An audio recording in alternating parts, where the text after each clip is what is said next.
how can we engage prospects where, when, and how they want to communicate and extend the reach of the leasing strategy, the digital marketing presence to all facets of where and how and when prospects want to engage.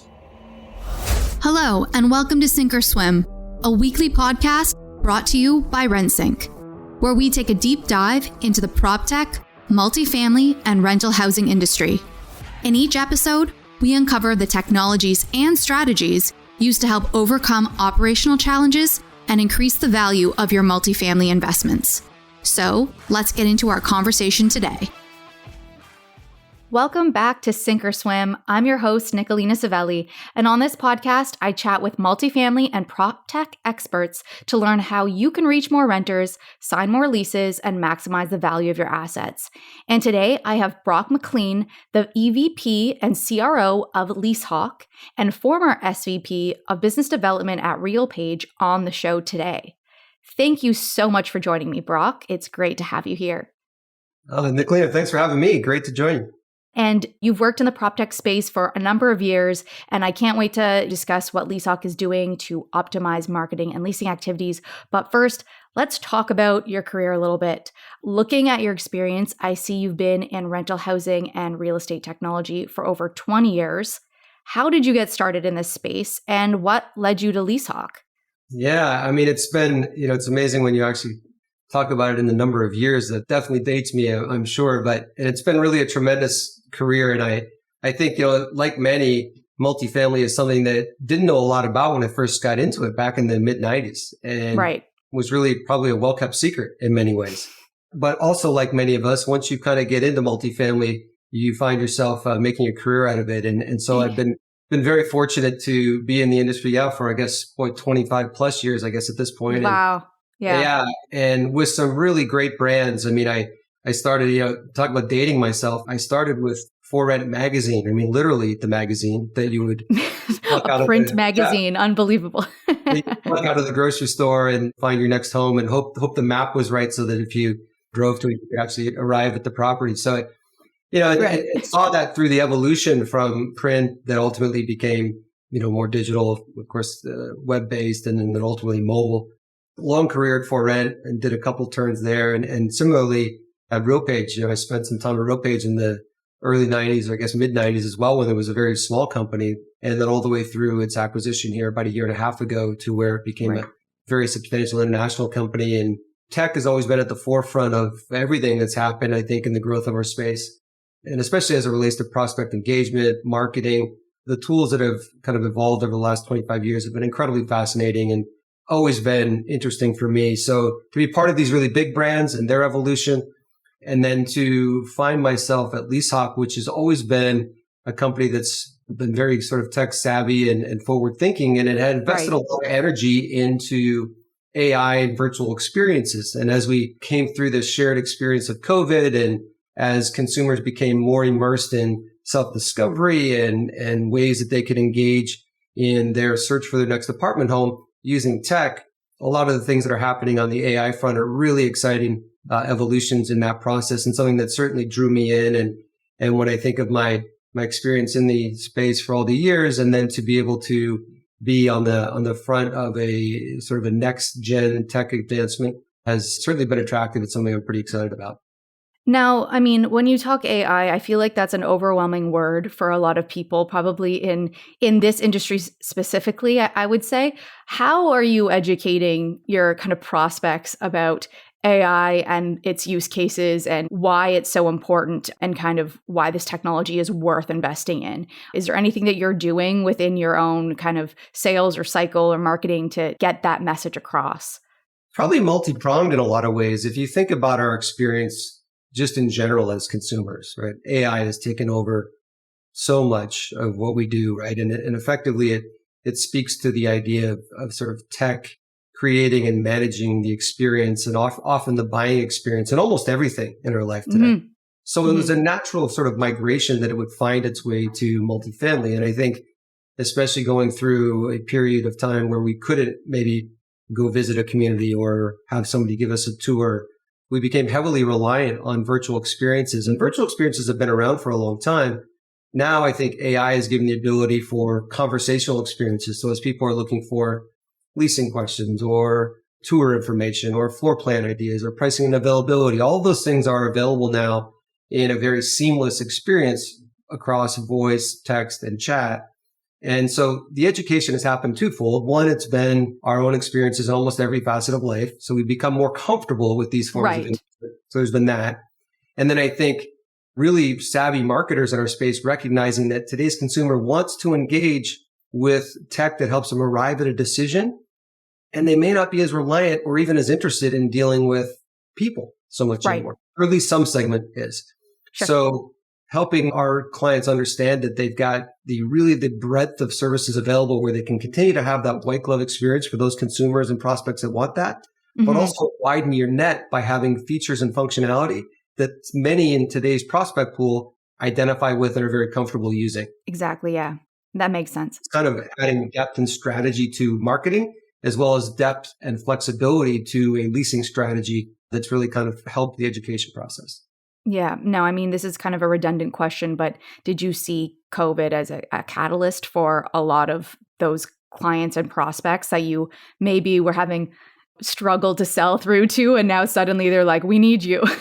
Yeah. I think a couple things happened, right? I mean, certainly the idea of AI and tech was at the forefront of multifamily kind of even at the beginning of COVID. I think COVID accelerated the adoption from being, hey, this is interesting tech that we should consider, to something more akin to, we probably need to have this in place. Yeah, it turned into a must-have rather than a nice-to-have, right? Mm-hmm. The other thing that I think evolved, though it is still a challenge in our space, is staffing.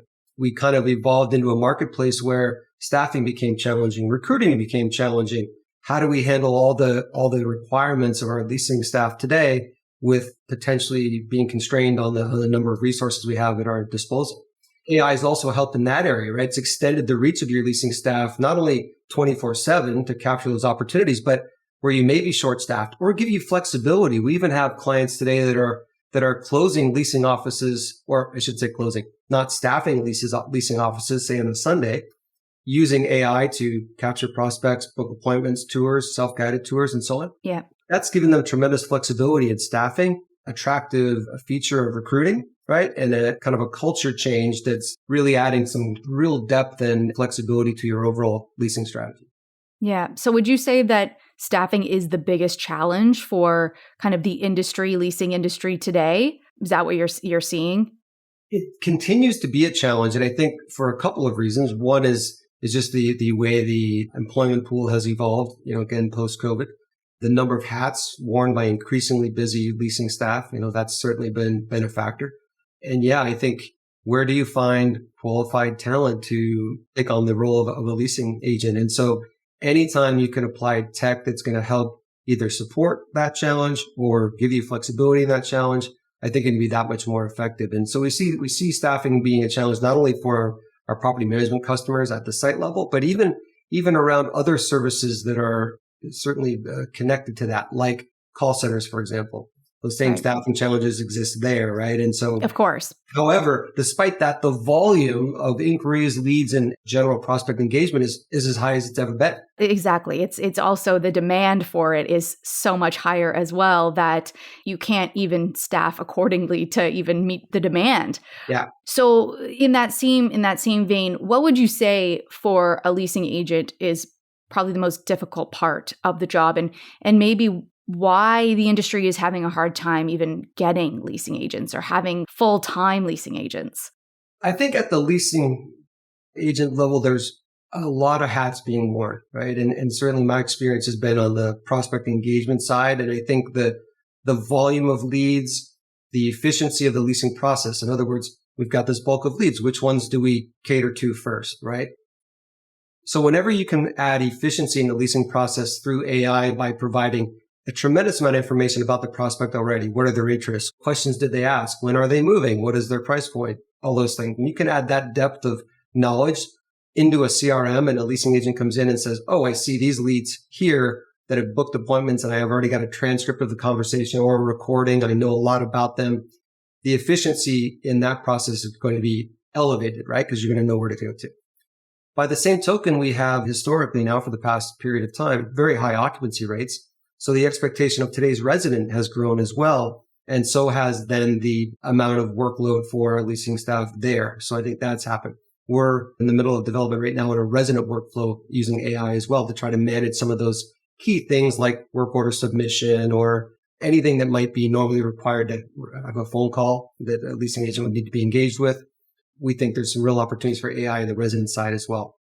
From a broad observation, we've come into a market where not everyone wants to work on weekends. I mean, it seems like a simple concept, but it's a challenge, right? So if our management company clients can offer flexibility in staffing, it's going to help in the recruiting. It's going to make them more efficient in the leasing process. It's also going to find yield, really, if you're trying to create value in an asset, in addition to continued rent growth and high occupancy. If you can alleviate the need to staff on a Sunday, there's some yield to be found there while still handling it very effectively using AI.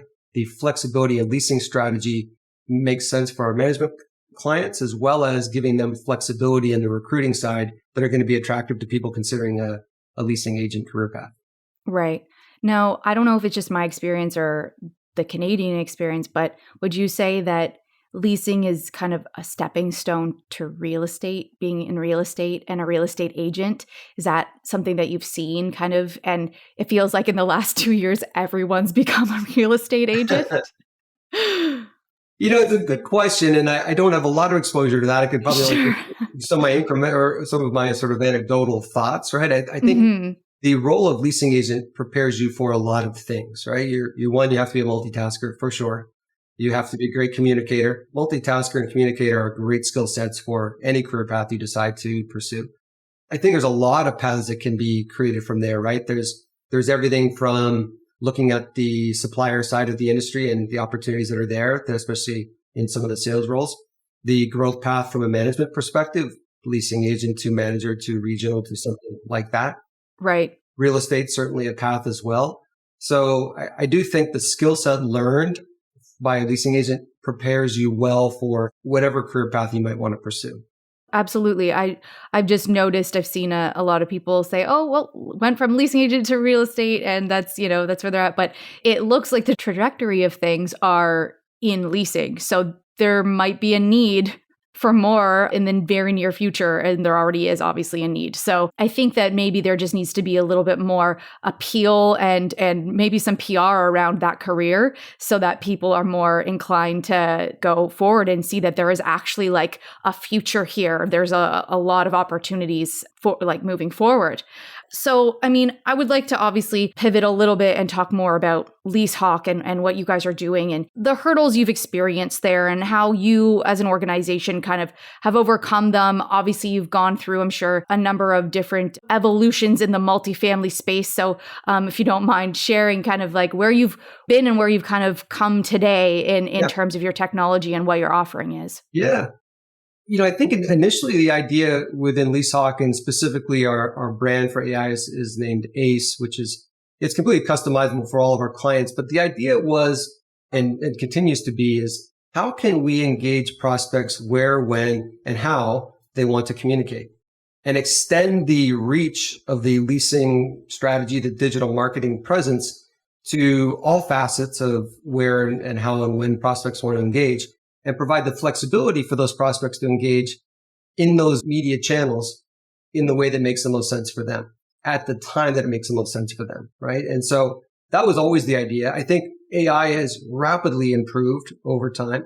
In our particular case, our AI is built on the Google framework as natural language processing, and hence our ability to handle phone calls, which still today, probably, I'm not sure what the statistics show at RentSync, but I think probably still half the leads that are generated happen over the phone today. Over the phone, yeah. And as you might imagine, and probably not shockingly, most people, if they get a voicemail, probably aren't going to leave one. They're going to go on to their next opportunity.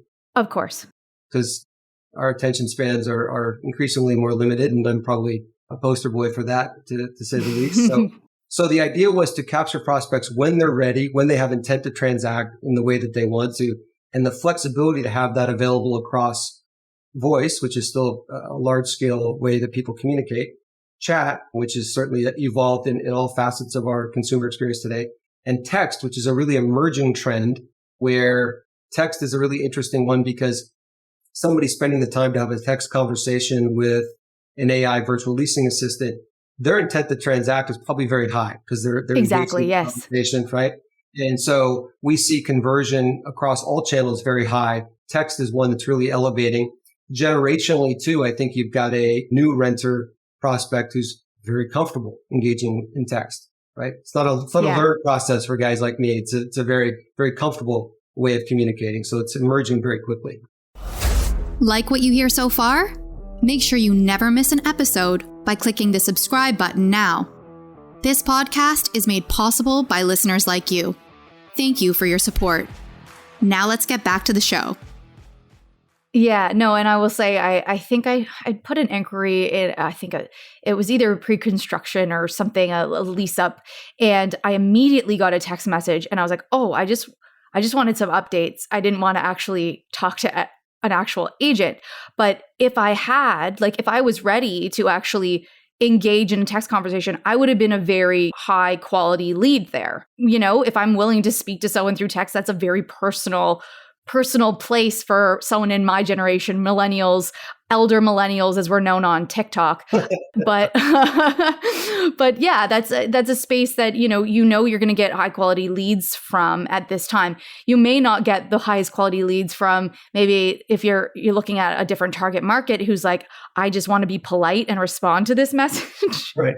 So yeah, you have to, I guess, know who your audience is and then realize what channels they're more prone to kind of engaging with, right? Before you launch a piece of technology like that. Are you seeing certain kind of properties experiment with which channels they're engaging with most, and what kind of properties that are like taking on that text or maybe chat more than phone? I think so. Well, you're seeing a couple things. One, like you mentioned, right? Understanding your market and who's engaging with your product, I think is super critical in every digital marketing strategy with all the tech that you deploy. Having the flexibility in your digital marketing strategy for prospects to communicate across the breadth of options can't hurt, right? Because of course, being wherever they possibly are is. One of the things that we do in addition to the flexibility of our AI is to provide it in a way that's completely customizable. So if you looked across the range of clients that we have and their digital marketing presence, some may have things like chat, very prominently displayed, like with some sort of bouncing icon and customizable look, feel, color, voice of brand, and so on. Others might be more stylistic, and they may be up in the header such that a prospect sort of finds them, so to speak. And I think the ability to not only deploy AI, but have the flexibility to design it in a way that fits within the aesthetic of your brand and the voice of your brand, I think is really important. I think that also builds connection, right? If you've got next sort of gen tech, but it's within the fabric of your digital marketing strategy, whether it's tangible or intangible, I think it helps build that connection with a prospect who's like, oh, there's a forward-thinking brand. My experience in their community may also echo that, right? And therefore, from a lifestyle standpoint, this might fit with me. I think it only adds to that story that you're trying to tell. Yeah, that makes sense. Now, in terms of kind of this technology and where you foresee it going and evolving, where do you think LeaseHawk is going in the next 2 to 3 years? And maybe not even the technology, but expansion-wise in terms of your organization? It's a great question. And I think we're really in I often use sports analogies, but we're probably in the second quarter or the first half, if you will, of where we are with AI. And the reason I say that is adoption's happening very quickly. Prospects are engaging. Conversion is happening. Appointments are getting set. But there's lots of opportunities for continued evolution because I think self-discovery is where prospects are really continuing to migrate to. So everything from growth on the AI side for follow-up and right, like through the whole funnel, the marketing funnel, like a full funnel experience. Yeah. And then I think combined with that, the whole build out of a similar workflow for residents, because just because we've moved into a community, we still may be inclined to want to engage in our own way, right? And so we see it more almost as an ecosystem rather than it be AI virtual leasing assistant. We see it more as prospect and resident experiences that layer on very seamlessly to the great things that all of our very savvy marketers in our space have built to date. So it fits very seamlessly, just adds another layer of functionality for today's prospecting resident. Yeah. So like a complete renter's journey from, first touch point to resident and then retention and all of those. And even, would you even say that in like management and kind of those interactions as well, like property management, and if there's a leak, would that be integrated into that kind of resident experience in their unit? And then they can easily kind of call, and those things are documented, obviously, for them to know that this is happening in that unit. Exactly. Yeah. The same way a prospect would call, text, or chat and get pricing, availability, floor plans, appointments, and so on. Similarly, a resident can call rather than either needing to get a leasing agent, or if it's after hours, having to leave a message or something. Right. Engage with AI. I've got a leaky faucet, process a work order, or how do I pay my rent? Links to resident portals, all those things, very interactive and all handled by AI. So that's a resident experience that's, attractive. And in turn, it's creating tremendous efficiency for the leasing staff because they're not handling every last phone call, every last thing, right? All very seamlessly integrated as well into the property management tech stack that's in place. We're an agnostic platform, so we integrate with just about every tech stack that's out there, and 45 plus integrations today. So very seamless, regardless of your tech stack, to deploy. The other thing I think is interesting and, around the efficiency thing, almost every technology, and having been at this for a long time, it does require, often change management or training or workflow changes. This is the first tech that I've been a part of that doesn't actually require any of that. It works very much in the background as an extension of your leasing staff to create efficiency and prospect engagement and appointments, but does not require your whole leasing team to rethink the way they do things. Right. Yeah, I was gonna ask that, and it made me think of something as well in terms of who's the most appropriate person to kind of, if it's not really a tool that they have to learn, then anyone can kind of adapt to it. It's not like, oh, we have to hire, really young leasing agents and staff to understand what this is doing for them. It's kind of across the board at any stage or milestone in your career. This is going to help assist you in getting things done faster and more quickly and easily.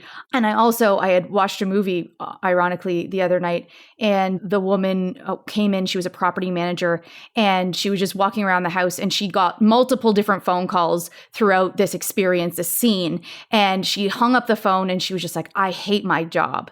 And I was just like, with something like this, she wouldn't be getting those multiple phone calls. She could say, okay, I'm going to look at that after I have this interaction with this tenant. I can walk away and then deal with what I need to deal with, because I'm not going to miss the message. I'm not going to miss the interaction, and I'll get to it when I get to it. And no one's going to, the world isn't going to end because I took a couple minutes to talk to someone. So that really wraps into that experience. And I mean, it wasn't an old movie. It was a current 2022 movie. So that those things are still happening. Mm-hmm. Now, in this instance, the person was obviously managing properties for maybe smaller multifamily or single family homes.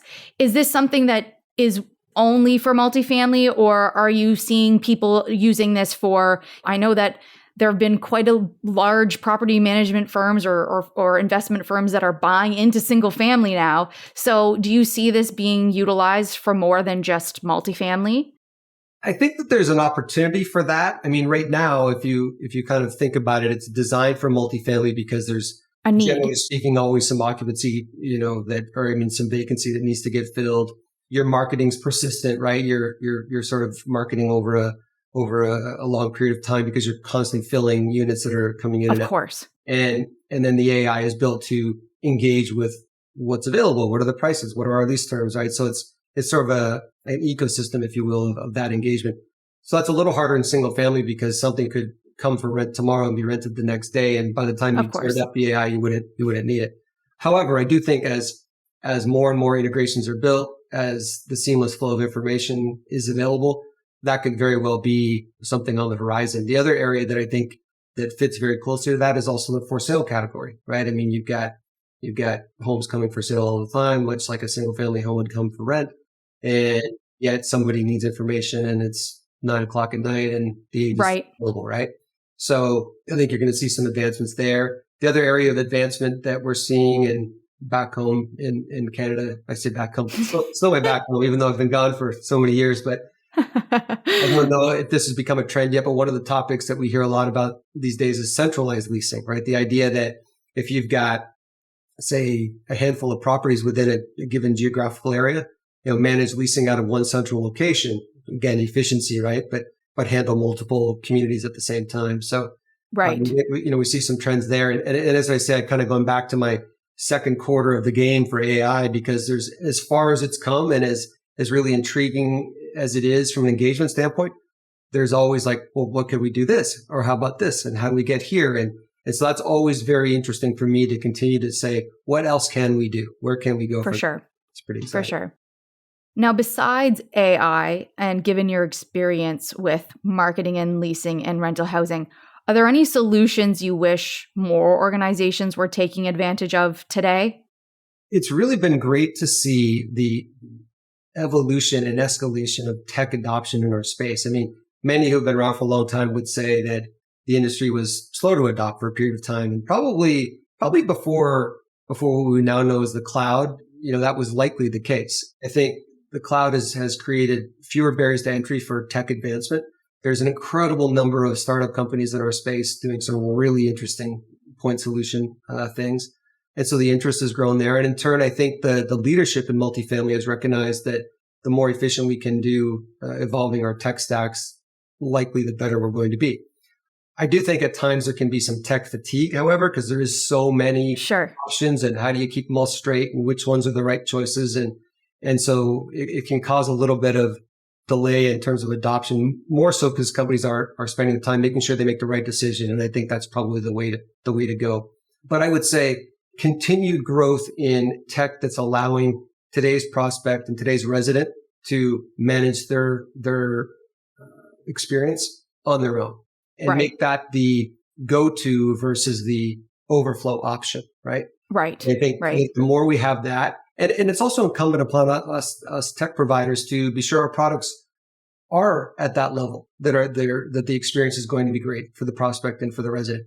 But I think as those two things come together, the efficiency created in the leasing effort, the experience for prospects and residents, how that manifests itself in cost savings or driving yield or minimizing risk for our management company clients and owners, all those things together. It's really exciting to see tech and tech in particular, like what we have at LeaseHawk, having something for everybody. Invariably, tech has always been good for this component of the business or this component, but this is the first time where I've seen something that is great for the prospect because it's timely and I can engage how I want to, when I want to, and that's wonderful.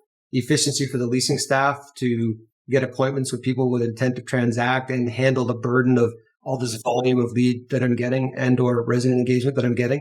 And for our management companies and owners, efficiency drives value, drives yield, drives a better experience, and therefore I've got happy residents. So I think across the board, tech that's driving towards self-discovery and fulfillment of the prospect and resident life cycle are going to be the areas of opportunity going forward.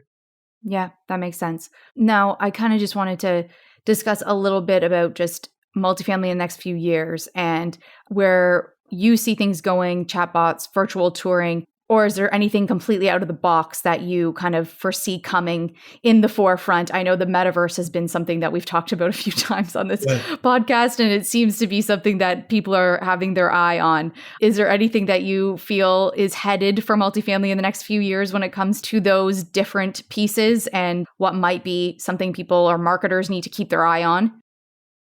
I've been around long enough to know that anything's possible. Sure. A good quick story back in probably, I don't know, it was the early 2000s. I was on the road show where we were talking to management company clients about the fact that we would no longer need hard drives, under your desk and floppy drives to update. That in fact, we were going to this thing called, the internet, and we were going to update the software via this, what we know is the cloud right now. And I remember people looking at me like, you got to be kidding. Like, you're going to store our data and it's going to be secure and they get updated via the internet. I mean, and I remember at the time myself thinking, yeah, I know it sounds a little sounds crazy. Yeah. And when I think about that, and 20 years later, we're handling prospect engagement using AI and all the seamless data routing and the efficiency. And so, had you told me this 10 years ago, I'd have said, well, I don't know, that sounds a little space age, right? So I've come to learn that anything is possible. I do think that virtual experiences are certainly here to stay. And I think we've all become very comfortable with that. And I think, we talk a lot about self-discovery, but, virtual experiences, engagement, how you want to. And you're right. I think the stage of being able to literally walk around, maybe through something like VR. VR. Yeah. I mean, I see that as entirely possible. I mean, there are even examples of that are out there today. I think the challenge is trying to do it cost effectively, efficiently. Of course. And then, of course, having today's prospect, the vast, vast majority, maybe don't have that equipment available to them today. Yes. Yeah. But I mean, is it reasonable to think that within a couple of 3 years, we'll all be doing that from home? Probably. Yeah. Probably. And that's what I was going to say too. I feel like a lot of technology solutions, you mentioned how they're trying to figure out which are the right ones, where they should spend their money. But a lot of these solutions have become a lot more affordable. And I think that as technology evolves, we will continue to see maybe VR headsets won't be as expensive for everyone to, have in their own homes or whatever, or it just won't be seen as like before a nice to have. It's a must have. So those things will obviously grow with consumer behavior and affordability of technology as well, I think. Because I would say 10 years ago, the thought of adopting AI was probably a very major investment for a lot of companies to make. And now today it's kind of just, yep, we'll budget for that. Like that's not a big line item in the budget. So I think that that's also a big part of how technology gets adopted and evolves as well.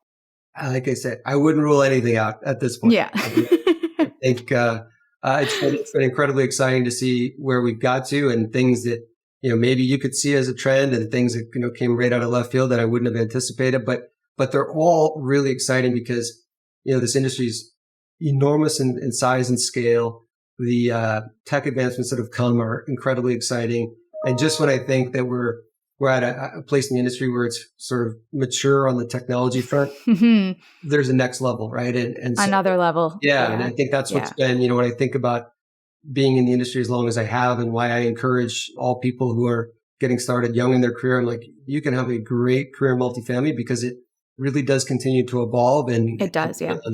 It's an exciting time. I think, even when I think that you and I are having a conversation, and I know from a history perspective, I worked with Jason and the team back over 10 years ago when you guys were started, and the WebCon event happened, and, Canada was, not something that was incredibly aware of, from here. And yet I can tell you, as we're a couple of weeks away from the NAA event here in my adopted hometown in San Diego, I get 2-3 Canadian companies alone that I've talked to just in the last week that are coming out and we're going to get together with. So I'm excited to see that happen, or even the expansion I've seen internationally to Europe. I mean, again, things that a decade ago wouldn't have contemplated, but are happening now. And tech, I think, is a key driver of that for sure. Absolutely. It's funny you mentioned AA. I was going to say, now that events have opened up, is LeaseHawk going to be at any big events coming? Because it's all of a sudden just hit, and now we're like scrambling to all attend these events that we just didn't do for the last 2.5 years. So your team will be at NAA. Are there any other events you guys are planning in the near future? Yeah, we'll get all. I mean, everything kind of got kicked off this year in a very big way. We just came off of the AIM event in Huntington Beach, which was great. Great to see a lot of old friends and attendees. NAA here in a couple of weeks. Oh, I know there's NMHC OpTech later on in the year. We also do a number of our clients have their own events, so we do a lot of those. And it's funny, we spend a good portion of our time today talking about tech, but there's still nothing like getting to see people in person and having that conversation that is engaging. It's funny. I represent tech and AI, but I still place tremendous value in engaging with all of the clients and prospects and customers I've known over the years. So yeah, I'm excited to see everybody back in a couple of weeks. Yeah, we've got a few people coming. Our CEO and a couple of our directors and things are going to be going down there and meeting with people. And I know that everyone's planned events, so it's hard to get people to say, I can go to that one. There's 6 other ones going on. So it'll be a big kind of just go where you can and see who you can see. But I think it'll be, this year is going to be pretty big. So yeah, I mean, we'll wrap up the conversation from there. Last but not least, if listeners or anyone else is looking to connect with you, where can they find you online predominantly? And obviously, if they really want to find you at NAA, they can search through the crowd. Yeah, be at NAA and certainly would love to connect with everybody. Brock McLean on LinkedIn is a great spot. So certainly find me there. Message me. Happy to chat with anyone. LeaseHawk.com is another great spot to get a good idea of some of the interesting AI tools that we're up to, some of the results that a lot of our clients are seeing, and love to share with you all the great things that are happening. Awesome. Well, Brock, thank you so much for sharing your knowledge with us and taking the time to join me on this episode of Sink or Swim. Yeah, thanks, MacLean. It was a pleasure. No problem. And until next time, keep swimming. You've reached the end of another episode of Sink or Swim. Make sure to visit us at rensync.com/podcast to access show notes, key takeaways, and where you can sign up to our newsletter to receive free bonus content. If you found value in this show, please also remember to rate, review, and subscribe. Don't forget to join us next week for another episode. Thanks for listening.